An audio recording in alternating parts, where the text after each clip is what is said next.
Zulkarnain, of course, the two-horn is the character in the Quran, which represents, believed to represent Alexander the Great. And so Zulkarnain has a daughter who Sarif marries, and they produce something called Sarif Kabung Suan. Kabung Suan brings Islam. So Kabung Suan meaning, the youngest prince. So Sarif Kabung Suan then sails to Madinah now and brings Islam.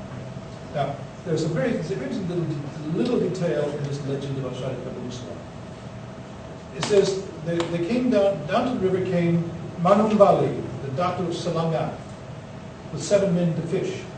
They saw Sarif Kabung Suan. The Sharif called to them, but they couldn't understand it. He then beckoned to them. He sort of pointed with his finger. And one of them died because of that. And they were frightened in return. Later, the people of Katituan, having heard of this, came down to the river to see the Sharif. But they also couldn't understand it. And one of their men died of the same cause, being pointed at. Now, the suggestion is maybe this is something with magic power, but very possibly we're talking about the first encounter with firearms. This is actually somebody pointing, finger, killing something. So maybe firearms are associated with this early Islamization. Anyway, the legends agree that Islam was brought, and the state was founded by Kabung Suan, somebody with combined Arabic and Malay ancestry, who then brought Islam from Arabia through Malacca or Johor to Mindanao. These events are not dated, but one of the guesses is 15th century. There's a legendary history from Sulu, from a 19th century manuscript, which talks about a series of arrivals of foreigners. In some ways, it's not, there are a lot of things that are unclear in that source. In some ways, it looks like the area is already Islamic, but there are several stages of reform of Islam, or purification of Islam. It's not clear. For example, a chap called Karim al-Hukdum comes from Johor.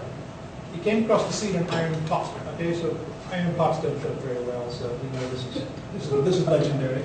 But he had learned about Islam in Malacca, arrived in Sulu, and brought Islam. And Raja Baginda from Minangkabau.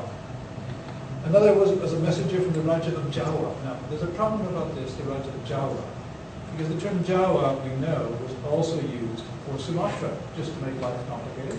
This is why many old maps you'll find Jawa Mayor is actually Sumatra, not Java. But anyway, somebody comes from the Raja of Jawa. Sorry? Yeah, that's right, using Raja. That's used in, I mean, we know about Islam in Java, for example.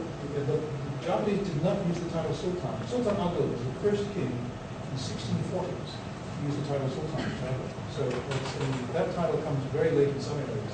There are sultans in Malay-speaking areas from the beginning. We don't have sultans in Javanese-speaking areas until the 17th century, which in many ways is quite remarkable. And there's also Sayyid Abu Bakr who comes from Palembang. So there's a whole series of these people who come through, always from the west of the archipelago, and reforming. So these Sulu and Mindanao legends tell us, imply, first of all, a Western origin of Islam. It's particularly interesting to me that they do not talk about Chinese origin of Islam, although undoubtedly Chinese traders were some of the most active traders in the Philippines. And a lot of the trade was direct, not through Malacca, but direct from South China to the Philippines. But they talk about Western Muslims coming mostly from Johor, Malacca, Java, Minangkabau, whatever. And while the source of Islam is pictured as being Middle Eastern, Arabia is always mediated through that Western archipelago, in the myths, mediated through that Western archipelago. Now, all that's consistent with our picture of the 15th century Indonesian trade system. It's what we regard as a trade system which brings Indians, basically in across Bay of Bengal, Chinese down through here. But all this out here, this is vital trade, because this is bringing spices, textiles, horses, slaves from here, diamonds from here. This is all in the hands, almost entirely in the hands of Malay and Indonesian shippers. So it's not surprising the Islamization we see out here is Islamization by Muslims from the west of the archipelago.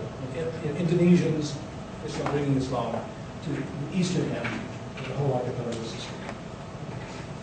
In this case, there's no suggestion whatever in the legends about the violence being used, except the Kabung Suan story about pointing at people and fall down dead.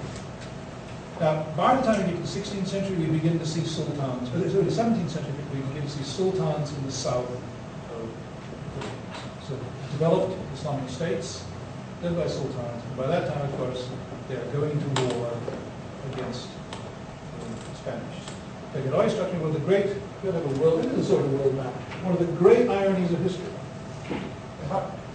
It's sometimes hard to project ourselves back to this age. But out here, by the time you get to the late 15th century, a history of sort of 200 or 300 years has taken place in which the Reconquista, right? As the Catholics of Europe, of the Iberian Peninsula, reconquered what we now call Portugal and Spain from the Muslims. Now, Islam, meanwhile, goes this way around the world, out to here. The Spanish go this way around the world, out to here. And they start the war again. I mean, what an extraordinary global coincidence that is. And so they call, what do they call them? Of course, they call them Moros. And it's still going on. And it still goes on. Not with the Spanish. No. But that is one of the